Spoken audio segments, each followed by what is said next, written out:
Like, which one was it? Oh, I said I did what? Right. So you never want to have like this plethora of customized resumes going out to different job boards and different opportunities. To what you just said, Julie, is if you know your core skill sets within the job family, there may be two or three titles that fit what you can do. And at that point, you may want to have two or three, but again, closely to where you're able to speak to those highly skilled functions at the same time. So definitely use the keyword search, but don't overdo it and let it be truthful. Point number one, let it be truthful because recruiters will dig in. If you can't answer it, we'll have follow up after follow up question and then we'll get the squinty eye look and be like, oh no, I don't think they know what they're talking about here. Right. And so Yeah. you just disqualified yourself. So make sure it's honest and that you can actually speak to every line item. Welcome to Control Your Career, a podcast to help you conquer uncertainty, shatter imposter syndrome, and rise above the expectations imposed by others. My name is Julia Toothaker, and I am the career coach and strategist at Ride the Tide Collective, my career development company, where I offer career coaching, courses, and I have a plethora of free content. I have been doing this work for well over a decade, and I want to help empower professionals like you find clarity, navigate your career with intention, and help you advance in your career in alignment with your unique personality, preferences, and values. This podcast is a great place to start your journey toward controlling your career. I'm bringing back the ever popular Recruiter's Perspective theme for season 11 with a new group of recruiters and talent acquisition professionals to help you understand the hiring process from their lens. We'll be digging into resume and interview tips, talking about how the ATS works, looking at the history of the job market, and we'll be tackling hot button topics in recruiting and hiring. This is going to be a season full of great advice, tips, and uncovering the truth about the hiring process from those who are on the front lines of hiring. Find this episode and more at ridethetidecollective.com and connect with me on LinkedIn, where I post career information and inspiration to help you control your career. Welcome, everyone. We are back with another episode, and I'm always excited for my guests, but it's even more exciting when you and your guest have been kind of secretly stalking each other on LinkedIn, and now you finally get to actually talk and have a conversation. My guest today is Orlando Haynes, and he is the North American talent acquisition leader and program manager for the Mosaic Company. Orlando, thank you so much for being here. I'm so happy to actually have this conversation and talk to you finally. Thank you, Julia. Yeah, you said it right. Yeah, we've been stalking each other for a while. I'm like, who is this? Love the content, love the information. I don't know why it took us so long, but we're here. This is the time. This is the moment. It worked out. It worked out. And I think this is such a testament to the power of LinkedIn, because I'm pretty sure we have been connected for years at this. I think it's been a few years. And we always, we like each other's content and we're reading and interacting and things like that.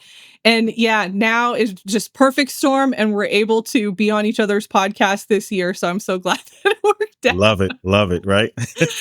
All right. So I would love for you to take a couple minutes to introduce yourself, give us some background about how you got into recruiting and how you got to where you are now.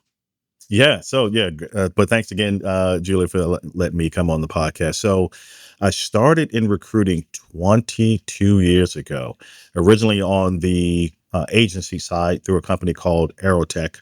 But I was a candidate first. And so that's how that happened. I was a candidate. I was going to school for electronic technician, thought I was going to be an electrical engineer. And so there was an opportunity in New York City where I'm from, and they brought me to an opportunity with this railroad. Lo and behold, the position didn't happen. But 6 months later, they called me back for an internal opportunity. I didn't know nothing about recruiting, staffing, whatever that meant. That was foreign to me. And so when we had the conversation, I remembered the individuals though, and just kind of the white glove service they provided me. The recruiters came with me to the interview, took me to lunch, post, had a debrief and everything. And so that stuck out even 6 months after that experience. But during my recruiting or interview process, I think one of the things that nailed it for me was I was a little bit older than the traditional model of folks that they hire, but I noticed who was really, really good. So I had a keen sense of, wow, I can see your top recruiters. What was different for me in that experience is that I came into the room, did the half day and all this stuff. And so during the half day, the VP and the senior account manager was there. They said, go ahead, you sit behind the desk. And it was like, we want you to get comfortable and kind of see how you look behind that. I was like, okay, that was different. And so I sat there and it's like, okay, give me your assessment of, the people you sat with. And so I did, I sat with like three different people for like 10 minutes to kind of see how they went through calls and, went about their day. And I was like, hey, these people are going to be really, really strong. They're probably going to be your next promotions and leaders. Lo and behold, got the position. And literally within months of me joining, they were leaders. But I started in architectural engineering and then fast forward, landed opportunities with on the corporate side with companies like Sykes was no longer in existence, but then Amazon, and then now with Mosaic. So some global companies, some smaller companies as well. But that 22-year split has been, I would say, about 8, 9 years on the agency side, and then the remainder time on the corporate side, where I really kind of hone in, my business acumen skills, et cetera. So breadth of experience across both sides and different, industries and, hiring spectrums. I love that. I love that. And I love that you shared your early experience coming into the field because it shows that I think back then, right, hiring looked a little bit different, I think, and you had this knack for it. It sounds like, and you saw the potential in people. You could pick that out, and I think that's so core to what the heart of recruiting is Mhm. and why so many people end up in this field. Yep, yep. Yeah, it's just having that innate ability to see a quality candidate and seeing beyond what they come into. And so some of the stuff I share, we speak to a lot of folks outside of our podcast and speaking opportunities. And so one of the things I share is that good recruiters are looking at candidates, for the next role. Though Mhm. you're coming in and interviewing for one specific role, but we got to see, is this person going to be, more of a cultural add, and can they ultimately be a leader? And so when you can sell that or come across as that type of candidate, us as recruiters, we're more energized to be an advocate for you and say, Mhm. Julia, she's going to crush it. Trust me. You need to speak with her, get her in here. And I guarantee you, Mr. and Mrs. Manager, 1 or 2 years, she's going to be your next leader. And so those are the things that are kind of unspoken inside the industry, but some of the things we look for.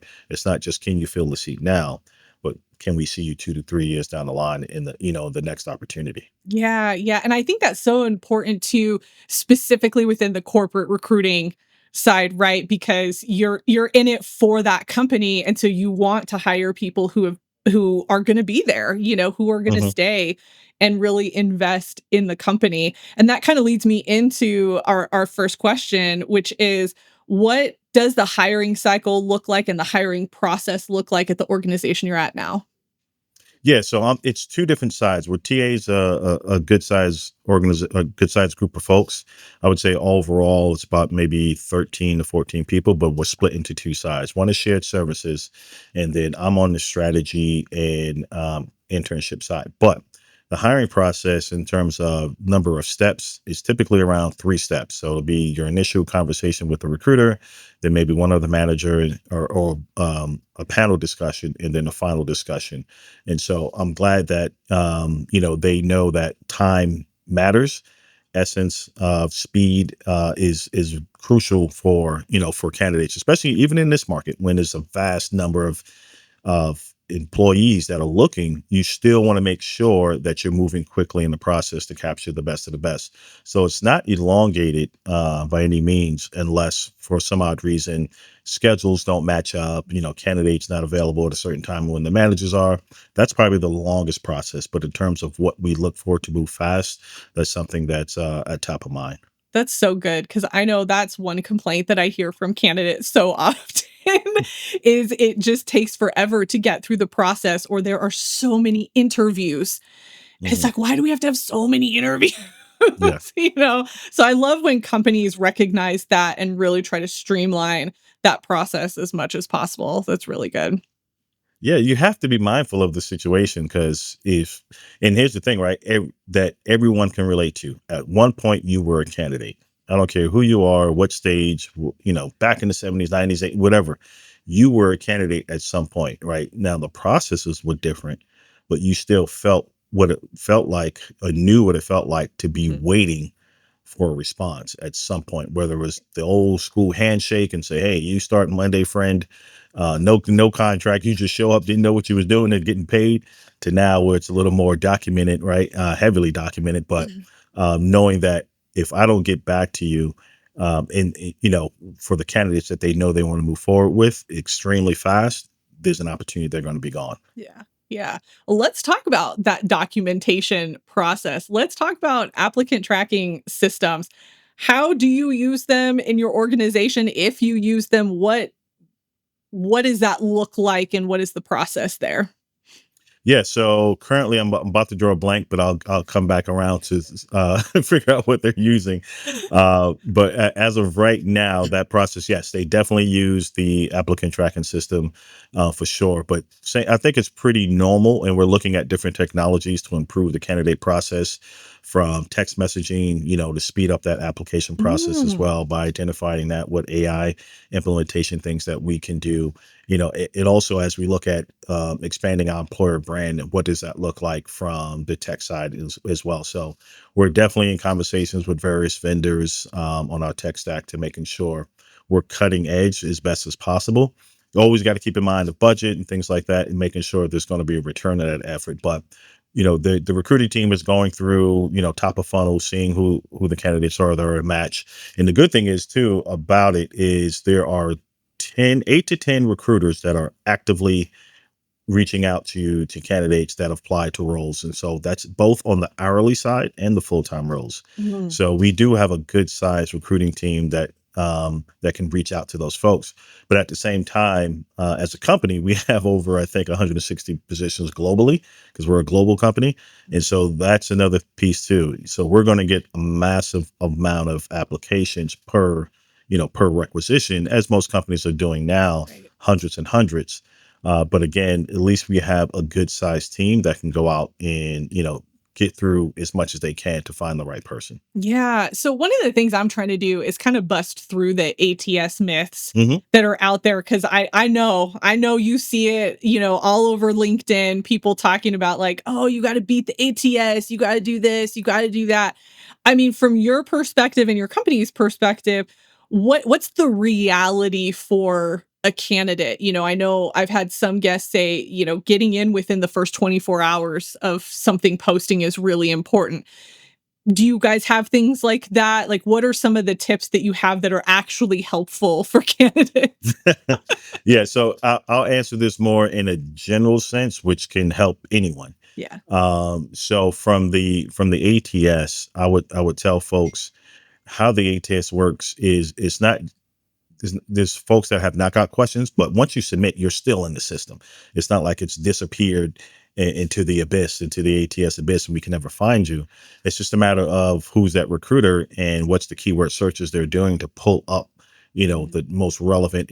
Some ATSs have the scores where it'll say 90%, 40%, 70% based on the relevancy of the job description. Mm, And so, but it takes the recruiter, again, this is why AI can do a lot, but we still need that human factor to be like, hey, you know what? Let me make sure I'm diving a little deeper into this person's resume. Just because it's not properly wordsmith doesn't mean it's not a fit. right. So it's going to take that recruiter to really dig through. And so I would tell folks, it's not like you're being, again, kicked out. Once you submit, you're in the system. It's Right. once do you get seen, and that's where a lot of resume writers and career coaches, we talk about is optimizing it so you can come to the surface once you're in the system, but you're never kicked out. And so, just to clear that up for folks who may thinking, oh, if I submit, am I in there or not? No, you're there. It's just a matter of is it optimized enough for us to see it in the top 10, 12% of hundreds of resumes, Right. that come through. And so that's where it now becomes more about, optimizing the resume for the keyword search, because that's how it's done. It's all keyword search, what's going to pull up the top resumes, and then, smile and dial in trying to capture those top talents. Hopefully that answered the question. If not, Yeah, sir. no, that does. And it leads me straight into my next question, Hmm. which is around resume tips, because I think we Hmm. talk about tailoring a lot. And I think when people come out and say, like, oh, beat the ATS, the advice is really you need to tailor to Yeah. some extent to the job posting. I always say to do it to the job family versus trying to, every single position do something Hmm. Hmm. different. But if you're going for a similar job type, you don't need to make, major shifts, if any. And so I think that's important for people to understand is that beating the ATS, quote unquote, is really you taking time to tailor and use similar language that the job requisition is using on your resume as well. So taking the time to do that. But Yeah, I absolutely. I would love to know from you, what are your top resume tips for people? Yeah, yeah, great question, great question. Because you see that a lot. It's probably one of the top three things that are, told to job seekers. Make sure it's tailored. It's tailored. Have a customized resume. I would tell folks not to um, not to produce five different types of resumes. That's one, because you're shooting them out. You may get a call on three and Mm, forget which one you presented. Right. So yeah. now you're caught off guard and be like, which one was it? Oh, I said I did what? Right. So you never want to have like this plethora of customized resumes going out to different job boards and different opportunities. To what you just said, Julie, is if you know your core skill sets within the job family, there may be two or three titles that fit what you can do. And at that point, you may want to have two or three, but again, closely to where you're able to speak to those highly skilled functions at the same time. So definitely use the keyword search, but don't overdo it, and let it be truthful. Point number one, let it be truthful, because recruiters will dig in. If you can't answer it, we'll have follow up after follow up question and then we'll get the squinty eye look and be like, oh no, I don't think they know what they're talking about here. Right. And so Yeah. you just disqualified yourself. So make sure it's honest and that you can actually speak to every line item. And here's a quick tip too. Don't, if you get a call and it's for the interview, you get a chance to settle. Most recruiters will call you, probably catch you off guard. You're like, hey, you're at the grocery store or whatever. Reschedule that call. This way you can get in front of your computer. You Right. can get to that job description and have the job description in front of you, just like they have your resume in front of them. And as they're going through line by line, you turn around and go back line by line. So bullet point here says it has to be this. What's the weight on that? Is that a must have? Is that flexible? Is Mm. that trainable? Right. So making sure you're dissecting the job description just as much as they're dissecting your resume. Oh, I love that. I love that. That's so good. Can we talk about the lying? That has been advice that I keep hearing from career coaches. To lie? Yes. Oh wow. Yes. Oh I wow. have heard it from people and I'm like, "Are you serious? Yeah. We cannot condone that." And I see candidates give advice to each other as well, like in comment sections and stuff like that, where they're like, just lie, just, embellish. And I'm like, don't do that. And they're like, No. we need to get in. We got to trick the system. I'm like, I hear you, but that's not the way. That's not the way to do it. No. It's going I to see come I back see a and lot of bite you. I love the IG memes that I come across where it's like first day when you told them you're a master data analyst and you're like, huh? And it's a green screen, looks like the Matrix, and it's like, okay, can you program this? You're like, what? And he's sweating. Like those are funny. Those are funny. So yeah, Yeah. Unfortunately, true in some cases. that's bad. Yeah, never ever lie on the resume, Oh my God. especially you don't know how strong that specific line item is or function or expectation of software knowledge or something that you need. And then you come in and it's week three, you're like, okay, I'm doing good.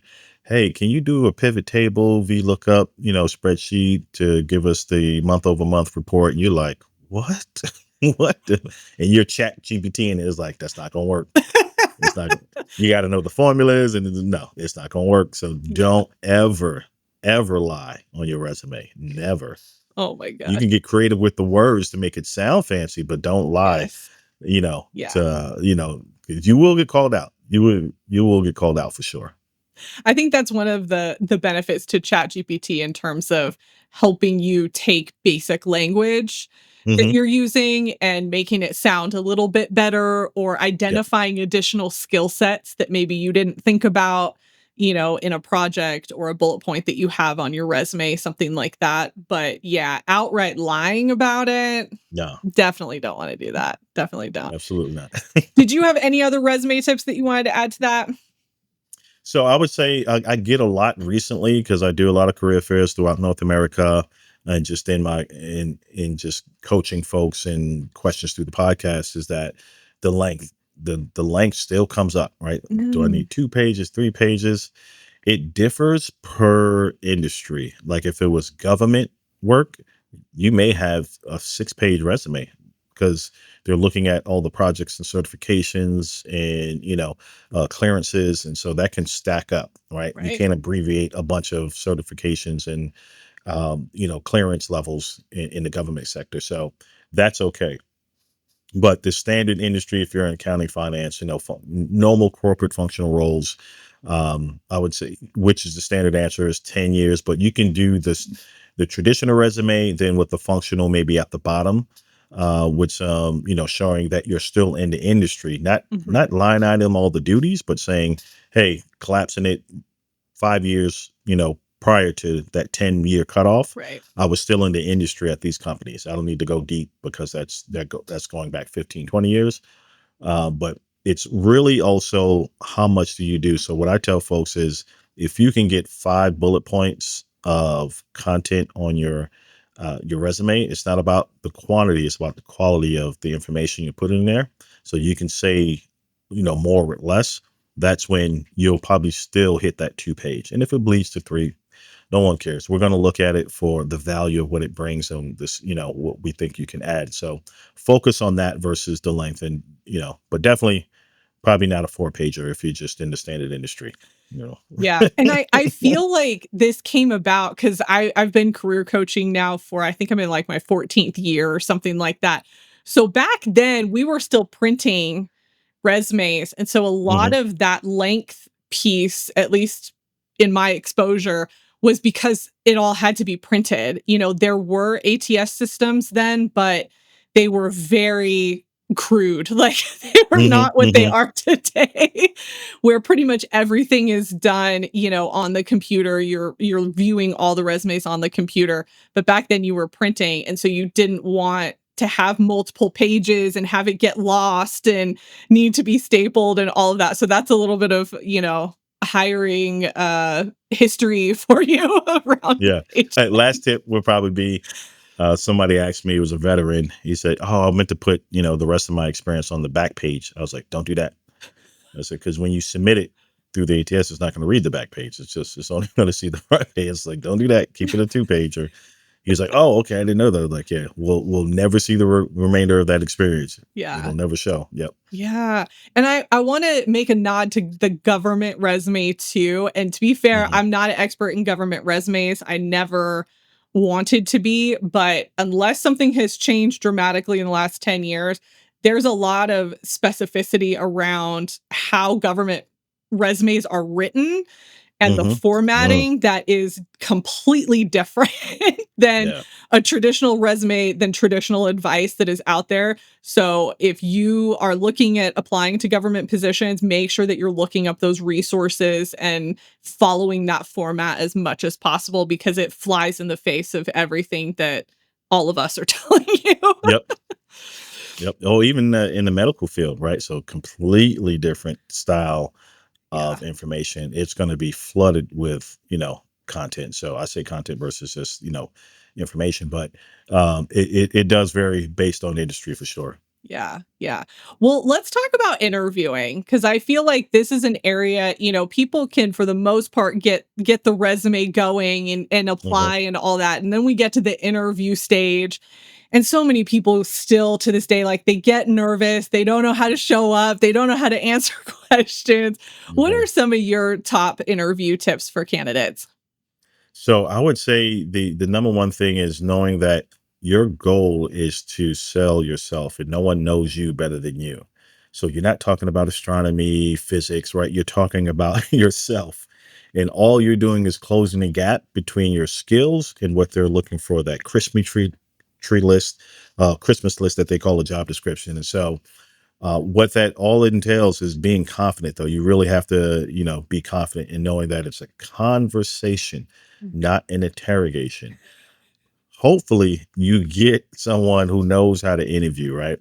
But you have to be confident enough. And I would say there's a lot of things you can look at, the cadence, the tone, and Mhm. how you speak, how you present yourself. That whatever you, and I would always say too, a confidence position.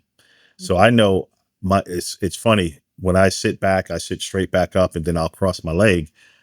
There's something triggers in my brain where I become super sharper. Is that Mhm. if that a word? Sharper? Sharp. Yeah, yeah, right. Yeah. And so I'm more confident in that posture and I'm really locked into the conversation. And so I'm more mindful of how I respond quicker Mhm. or not so quick, but give it more thought process. And so you can still do role plays. I would say absolutely do that. If you don't want to do it in front of people, record yourself for sure. But the interview, again, all you're sharing is what you've done and what you can, combination of what you've done and what you can do. You're just Mm. the stuff that you already know. So I know a lot of folks will say, what kinds of questions should I ask? Should I have some prepared? Yes, I would. You absolutely want to have some questions prepared, but at the same time, your listening has to be so in tune that that person may have already give you the answer. And then you're thinking, oh my God, that was two questions I was going to ask. That's all right. You can still bring it up, but it's the way you do it, the tone in which you do it. And again, being able to clearly communicate that, and that, like the traditional way when you had your hands on your lap and you feel so stiff, like, no, relax. Like, hey, this is a conversation. Be professional, be open, be personable. But at the same time, I think the confidence level is going to be the key because you can navigate anything at that point. You can confidently say, I don't know, right? And confidently tell them what you can bring to the table, and that'll still come across the same. Yeah. Okay. I want to point out something that you said. You talked Mhm, about the potential. So you're talking about your experience, but you're also conveying the potential. And I think that's a missing piece mhm. that most people forget about in the interview process because they're so concerned with, okay, I have to give you this experience. I have to give you this experience. Make sure you understand this about me, but also using that future language and what you know that you are capable of because of what you have done in the past. I think that is gold. Everybody needs to listen to that. One quick story. So back when I was in the agency, I was interviewing for one of the roles. I think it was a branch manager role. And so what I did was, with the recruiter, I asked a ton of questions because I already had recruiter experience. I said, okay. And then I built like a 90-day plan. Flew to California on my own dime to meet with the VP. And she said, okay, what do you think about what we can do here? What are your thoughts? Why should I bring you on? Answer those questions. And I pulled out my 90-day plan. I said, based on my conversation of X, here's what I'm thinking I would do within the first 90 days to bring clients, to reduce costs, to increase, revenue, increase our client base, et cetera, et cetera. She was like, She goes, can I keep this? I was like, absolutely. Any more questions? It probably went 30 minutes. By the time I got home, I got the offer. And Mm, so I look to speak to in a casual but professional conversation, even in the midst of it, if that recruiter says, we do X, Y, and Z, and you've done that before, and you've done something to improve it, mention that and yeah. say, have you guys ever thought about adding X, Y, Z? Because this is something, have a brainstorming session right in the interview. And they're like, oh, wow. Okay. They're going to be like, didn't think about that. I don't know. I can actually ask the team. And so you're giving them firepower to see your methodology of thinking, Mhm. again, to go and create that advocate in that recruiter to go back and say, if you don't get Julia on the phone, if you don't interview her in the next 24 to 48 hours, I'm not recruiting for this company no more. Like she's the one. right? She's the one. Here's some ideas. Have you ever thought about? No, she's bringing new ideas. She's not just answering the questions, but she's already bringing solutions or potential solutions to the table. And so those are the kind of folks and answers, I think that take you over the bar. Yeah, I love that. And I think this idea of, we talk about that conversation, right? And having a conversation with the people across from you. It's not just regurgitating the answers, but to expand on your point, when they ask you something and you can show the potential, getting more information that is not going to be on the website, that's not going to be in the news to help Mhm. you problem solve right then in the moment, that's the impressive piece. I think when they see your wheels turning and they see that you're able to think through things quickly and come up with solutions, that's the type of thing I think that sets you apart as a candidate. Here's another trick I would use too. You just sparked it when you said that is when you're going through the job description or the recruiter or hiring manager sharing, you can turn around and pose a question to them and saying, as you look at your job description, what are some of the areas that you find missing from candidates? Mm. What are those really core ones that are the ones that are tough to overcome? And so if they, if that recruiter may like, hey, line two, three, like this is where it's at, or we don't really need this, but they're so I'm saying, okay, well, can we break that down a little bit? And now you completely took over the conversation again and turned it into a brainstorming session. So what actually are they looking for, Julie? Are they looking for someone who can do pivot tables, blah, blah, blah, or just speak to the data? Right. And like, Right. well, yeah, we have someone who does all, we have a data team or whatever that does that. But if they can speak to the data and find out the missing points and really assess it, I think that will go over. Okay, great. Well, I've done that here, blah, blah, blah. So you just close the gap. Yeah. But you got that recruiter or hiring manager to really go and share the pain points, their pain points. What are your pain points? But you ask it in a more unique format. Yeah. Oh, that's so good. That's so good. And I want to add a tactile piece of advice with Hmm. interviewing that I think sometimes gets lost in how we answer questions and all that. Bring a pad of paper with you. If it's an in-person interview, have a piece of paper that has your questions written out so that you can cross out if they answer one of those questions. Absolutely. You can take notes. I think that's something that helps for some people. It's going to help you actually focus to be taking notes or doing something with your hands versus like being very tense.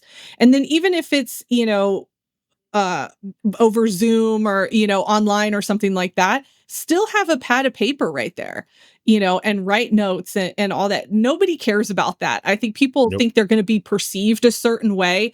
I have never been in an interview where somebody's been penalized for having a pad of paper and taking notes. Nope, absolutely. And I would even say it's like, you mind if I take notes? I'm going to be taking some notes to make sure I don't miss any key points you want to share. Yeah. And also, especially with a panel discussion, back in the day, back in our archaic days, when they gave you the business cards and things like that, old trick was I would set the business card, in front of them, how they're seated, Mhm. and just making sure I reference it when I speak to them and always say the name of the person. But yeah, absolutely. You can absolutely say, do you mind if I write the name down? And you're doing it whether through Zoom or in person. Have your pad. Joe is sitting here, Julia is sitting here, Michael, Stacy, Steve. Okay, great. I know who they are, their titles, etc. And let them visually see what you're doing, right? They're gonna Mhm. see it, but no, so what? This is how I'm gonna remember five of you. You just gotta remember one. That's easy for you. Like, give me some grace here. Yeah.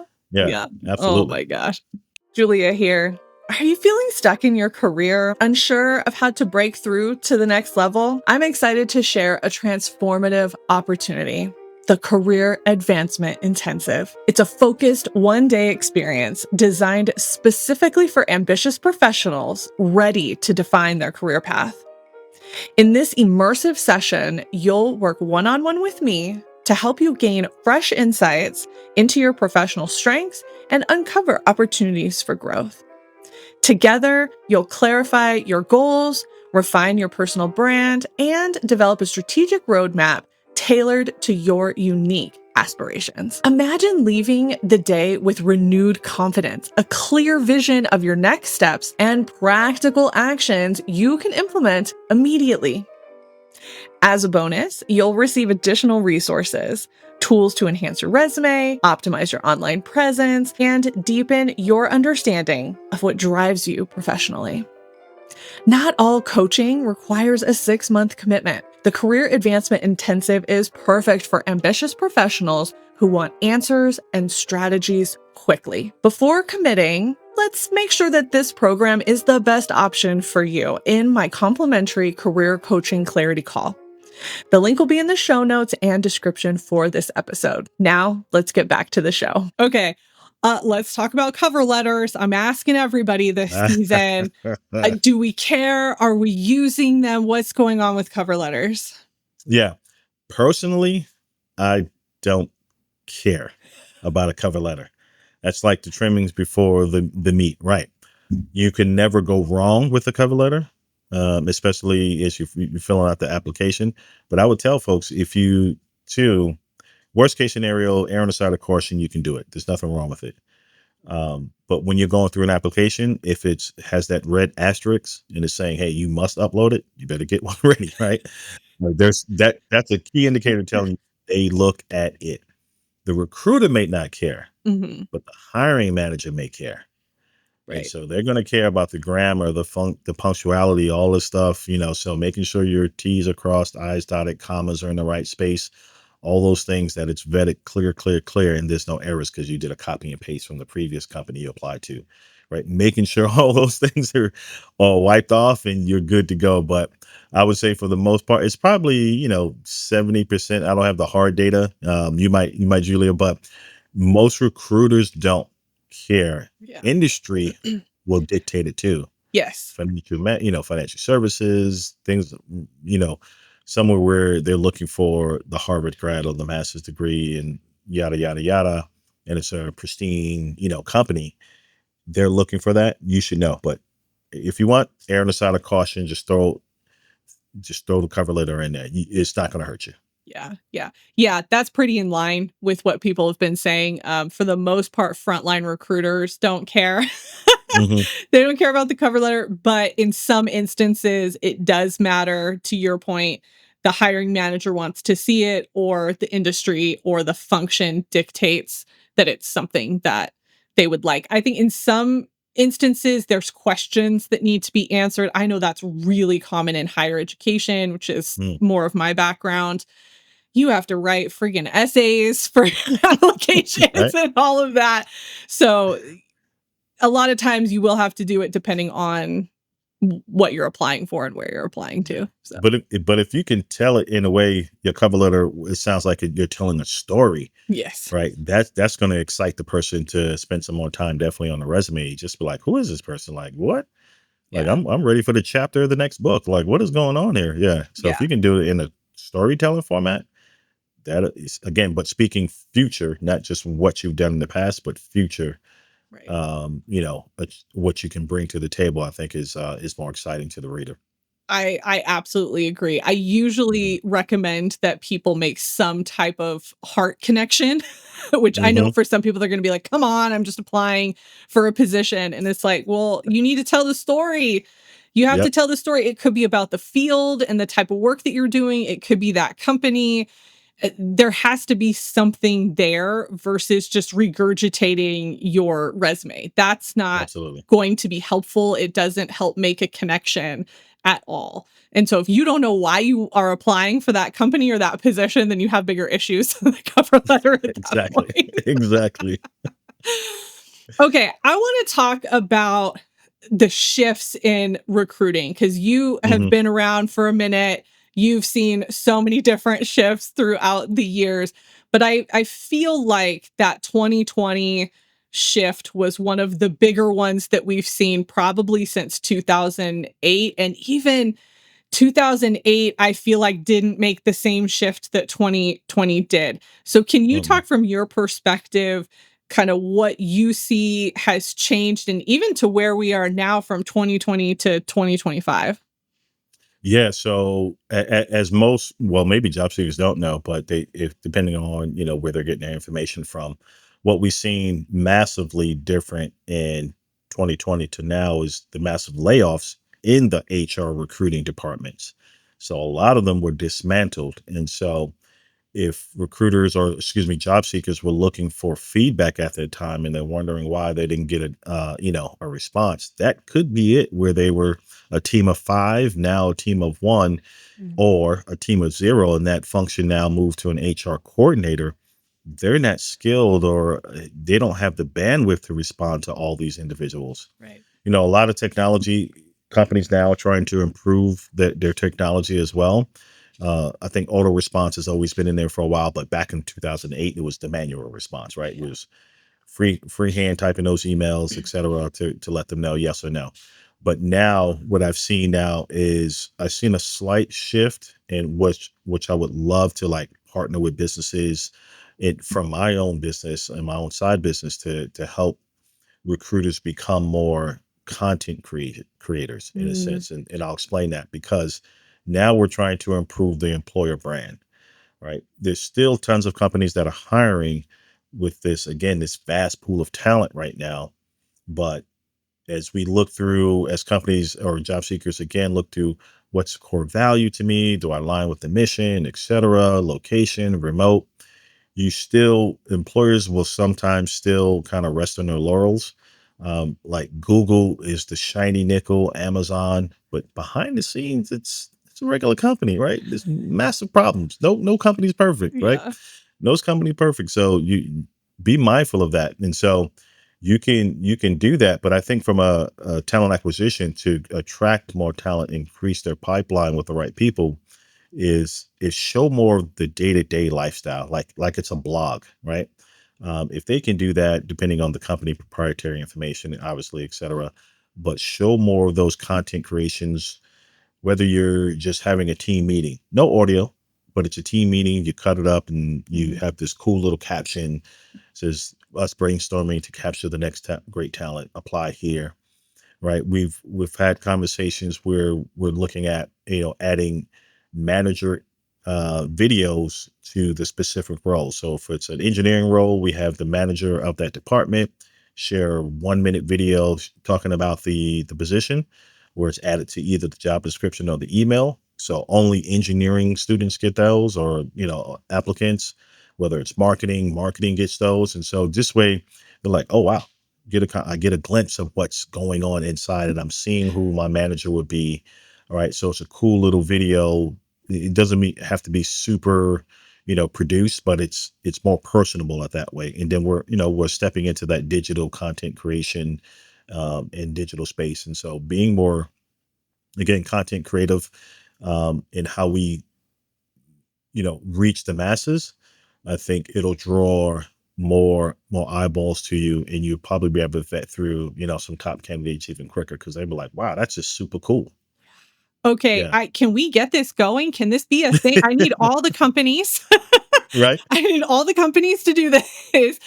I think that is such an opportunity, especially for like small, mid-sized companies or companies that don't have a big name. Maybe they're a little more Hmm. regional and they're looking to expand.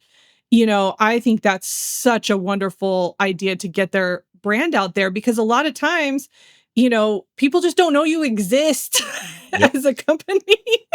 So I would tell companies, to really look at LinkedIn, look at the folks like us who are creating content, whether through a podcast or whatever, and be like, can they help my team or help my organization, whether it's a team of one, my HR department, be more creative? Because I think, and I've spoken on this, is that the main thing that you would have to find, and I say it this way in an acronym, like there's a fee to be able to make this all work. And the fee is finding engaged employees. So Mhm. FEE, finding engaged employees. So there's always one that's outgoing, more personable, and can truly be the ambassador of the program of the company. Mhm. Work behind that individual. You never know what other talents they have other than what's you've hired them for, and see how they can be more creative and be more vocal, and again kind of be that company ambassador on videos and contents, and just have fun and just show some everyday stuff, and then you can get super creative. But if you need consulting, I'm willing to do it for sure. But there are people out there that have a massive following on LinkedIn, Mhm. and they know how to create content. And so if you incorporate that, Yeah. you know, hire one of us for a consulting job to help you do that in an easy plan. It is like the cost is so low. Your phone or a little camera editing software, stuff that everyone uses, and push it out on LinkedIn on your, your company page. Yeah. There's so many missed opportunities, I think, for Yep. just easy promotion within Yep. organizations. So yeah, oh, I support this. I support this idea, definitely. All Yeah. right. I want to get into a little controversial conversation that I know I'm hearing from clients and just out in the social media streets. Let's talk about ghosting. Okay, this has been a hot topic. I know that I've had clients tell me they don't hear back from people. It's like the wild, wild west out there in terms of hmm recruiting. What makes a recruiter ghost you? Is it as common as we're hearing from the candidate side? Like what's going on with that? So I would tell them it's not intentional, right? So if you're not hearing back, it's simply because the recruiters have filled the role because there's so many applicants. Again, you're getting 300 to 500 applicants per job. Your recruiters don't have time to go through all those because they're trying to fill multiple positions, internally in that function. So I would say it's simply because they've got through what they needed to get through, filled the position, and then they just have to move on.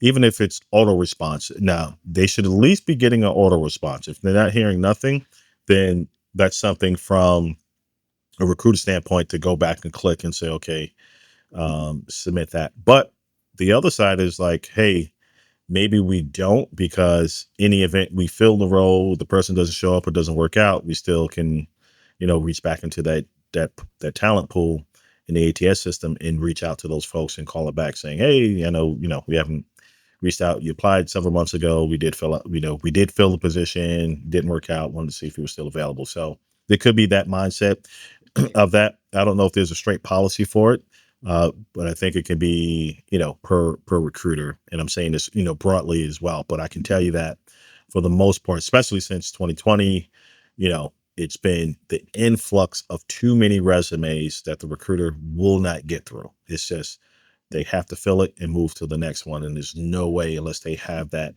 technology built into the ATS to do a massive auto response rejection, Right. that they just don't have the time to get to you. Yeah. Yeah. Okay. That's so helpful because I hmm think this has been such a what's the word? Just it's hard. It's hard out there right Yeah. now, Oh yeah. It's hard in them People job streets, yeah, job it's search hard. streets. And people are just applying to so many positions and not hearing anything back and hmm trying and wondering and all that. I've been telling clients, look, if you're not applying in the first 24 hours, unless it's been reposted, hmm I wouldn't even bother, unless you have a connection, the recruiter, there's some extra thing. If it's been posted for a couple weeks, I personally, I Yeah. would let it go. That's my advice, but I don't know if you have something different there. No, you could, because you can see job postings. Because I get premium for free because I'm a veteran, and so anytime I see like what job postings are more different or more exciting that we can utilize, it immediately show me, it's the standard number, 100 applied, and it's been open 2 hours. You're like, holy cow! Now is that AI bots doing a bunch of submissions for folks? Who knows? But that number, just like how it shows you're at 500, Mhm. but and then you scroll down, you see, oh, okay, here's the real number of followers. It is absolutely three times what you see when you look at it. Right. The massive amount of influx of resumes is ridiculous. Plus, it's a combination of qualified, overqualified, underqualified, not qualified at all, right? So it's a mixed bag, because people are just, I'll do anything and just submit. But yeah, Yeah. it's definitely tough in those job search streets right now. But job seekers have to do more. Unfortunately, Yeah. as companies are getting better in their processes, job seekers have to get more innovative in their approach, right? Yeah. Like the personal brand thing, and I would say vlog their experience in a positive way on LinkedIn. Leverage that LinkedIn platform to the tilt. Like Yeah. you have to show up. Like, Yeah. how are you going to be seen? It's the creator economy, and if you know who folks who may know who Gary Vee is, Yeah. he talks about just right visibility, and I now call it visibility creates opportunity, VCO. I Yeah. can, as much as you can see me, and I'm providing content that's relevant, or a job seeker, I'm sharing insight throughout my journey, right? You become more visible on the platform, and that will trigger something. Yeah. Yeah. Okay. First of all, thank you for your Yep. service. I did not know Oh, that you were a thank you. veteran. Okay, Orlando, we might have to have a whole other episode just Let's do it. talking about that and resources and all of that, because I know that transition is completely It's different tough. than Yeah. any other. I had the privilege of working with some veterans back in my higher ed days. And there is so much nuance to that. So Yeah. I see a future episode. I think that Awesome. might have to happen. Okay, so along the lines with ghosting, because I know, you answered that, and we have to kind of have some grace there, I think, as job seekers and take a step back and recognize there's a lot of overwhelm. What about fake job postings? I mean, Mhm. do you really think that companies are taking time to post fake job listings? I mean, is that really a thing, or is this just something that somebody said and it picked up wind somehow? So recent, I'm not sure if you've seen it. So I recently, again, when I look and see the descriptions of how creative they're being to attract talent, I've seen where LinkedIn flagged a job, and said, "Do not apply. This can be, fraudulent." And so in red letters on the job description, I Oh, was I've like, never wow, seen this that. is new. I've seen that about 2 or 3 times. I'm like, wow, this is new. I'm like, this is awesome. They need to continuously push that out and making sure, like, I would probably tell LinkedIn, and they would have to hire a whole new workforce to be reaching out to companies to say, hey, let me speak to the person who posted this, the company Right. information. Is this a legit job before we post? Before we let it go live on the platform almost. But I've seen that before, yeah. And there are, some what we call evergreen, right? They'll just sit there just to collect, talent because they're on a hiring freeze or massive layoffs just happened, a riff. And so they still want to keep it active to get people in. But to your point earlier, if it's 2, 3 weeks now, 30 days old, I mean, it's just sitting there collecting, application dust at this point. And so there are some funny ones out there, and I seen that recently, probably within a month ago, where LinkedIn flagged the job description. Oh I my was like, oh wow, gosh. this is new. Yeah. Yeah. Oh, I have not Yep. seen that. Okay, now I wanna Yep. go do a little job search on LinkedIn and Yeah. If I find it, I'll see if post it. I can I'll find post it. one. Yeah. Y'all, this is how much we're on LinkedIn. I mean, we are in it every day. Okay. Every So we're day. constantly seeing Every anytime day. something changes in LinkedIn, it's like, oh, okay, this is new. What's going I on? know. I know. Every day. Yes, yes. All right. I would love to know from you, what is something that you think job seekers should be doing but aren't? Yeah, so I'll circle back because I touched on a little bit about the personal brand thing. I think the big gap again, they're not leveraging LinkedIn as much as they should. You hear about optimizing the resume, and I have a talk that I do about, I call it building a presence, not a profile. And so building a presence is different than building a profile. You set your information up, you got your banner, all the content, blah, blah, blah. That's just a profile. That's a static profile. That's a dead profile. That's an inactive profile. Mhm, When I talk about building a presence, is the engagement piece, mhm. right? How active are you commenting, putting organic posts out there, sharing insight, not just sharing you like flowers and long walks in the beach and things like that, but really insightful things that draws, attention to your profile. That's what you should be doing. That's what everybody on LinkedIn's doing. When we post something, because we want people to see it, Mhm, right? If mhm. we didn't want people to see it, we just put it in the journal or have it on a Word doc or, some notepad or something on our laptops. It'd be a screensaver. But the whole method, because LinkedIn's changed, the model has changed. It was a job search, now it's this massive connective platform, but now it's a content creation platform. And so your goal as a job seeker is to be as visible as possible through different strategies on how you show up on that algorithm. It's funky, you can't control it, but that's not what you're trying to do. You're trying to be present.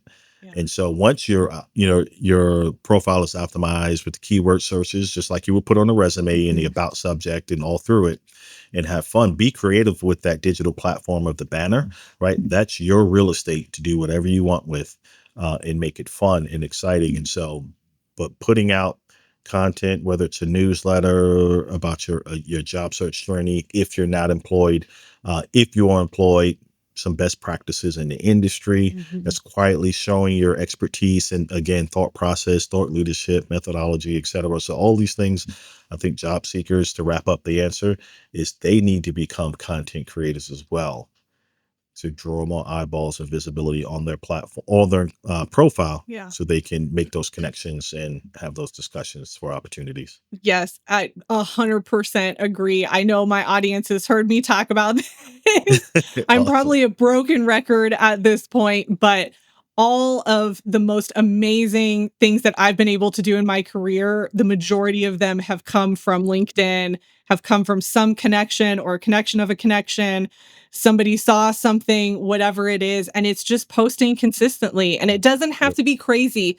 I think people think, oh, I gotta do video. I gotta do. No, that's the beauty of LinkedIn. You don't Yep. have to have a picture. You don't have to have video. You can just do a text post once a week and you're good. Like you're feeding the algorithm Yep. appropriately, which is Yep. why we love it so much. It's so I much can easier than the other platforms, I think. I But can tell you story after story how it's helped the same way you for opportunities, coaching, speaking opportunities, mhm, and internally with companies that I work for, even the company I work for now. So it helps. It absolutely helps. Yep. It's yeah. it's building that personal brand internally and externally. Yes. Orlando, this has been such a good conversation. I'm so happy that I was able to have you as a guest and share. This has just been, oh my gosh, so much tactile, good information for job seekers. I love it.